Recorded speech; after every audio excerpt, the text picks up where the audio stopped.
African youth are the most talented set of human beings that you can think of on the face of the earth. Creativity, ingenuity, resourcefulness, productivity, give it to an African youth. So today, I want to teach you on a vessel unto honor. Please pay attention very carefully, because it doesn't matter whether you're an American, a European, Asian, or Africa, even Australian. It doesn't matter. You want to be a vessel unto honor, then pay attention to this. In the book of 2 Timothy chapter 2 from verse 19 to 21, the Bible says, the foundation of the Lord stands sure. The Lord knows those that are his. So let everyone who names the name of the Lord depart from iniquity. He said, nevertheless, in a great house, they are not only vessels of gold or of silver, they are also of earth and of wood, some to honor and some to dishonor. Now, this is the great part for me, verse 21. It says, but if any man purges himself from this, he shall be a vessel unto honor, sanctified and meet for the master's use. Now hear me. When the children of Israel were adopted to Babylon, the king asked the eunuch to select among the Jewish children the brightest, the noblest, the smartest. And that was how Daniel, Meshach, Shadrach, and Abednego were selected. These guys distinguished themselves by intellect, by creativity, by resourcefulness and productivity. These were the criteria that led to their selection. But beyond this, there was a distinguishing characteristics. The Bible says in Daniel chapter 1 and in verse 8 that Daniel purposed in his heart not to defile himself with a portion of the king's meat. Can you see that? Now, a man who knows who he is will define boundaries when it comes to decisions and choices in their daily experience.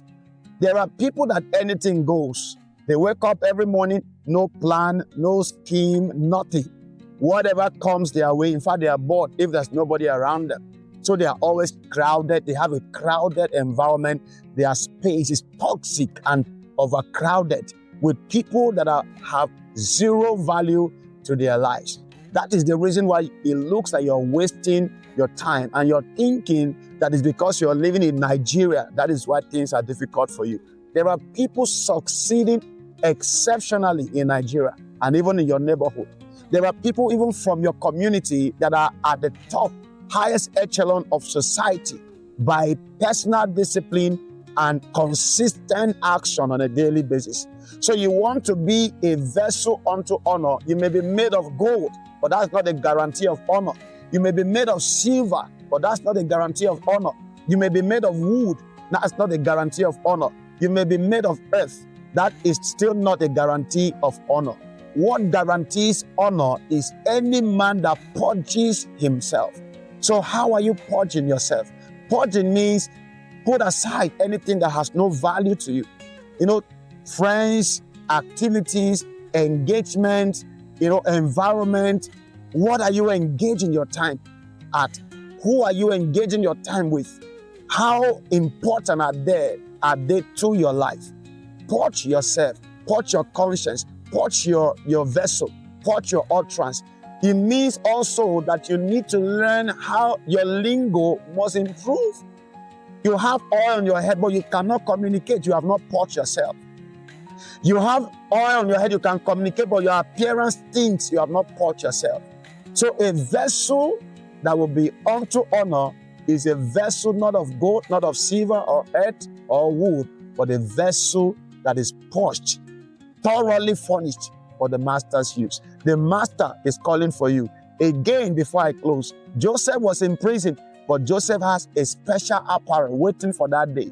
And it was said that the moment the king sent for him, he went and shaved and changed into that apparel. And that took him to the palace and never returned to the prison. Wherever you are from today, begin to purge yourself. Begin to screen your circle, screen your activity, and begin to engage your time productively. And watch and see what a success you'll become within a short period of time. Once again, I'm rooting for you. See you at the top. God bless you. Congratulations.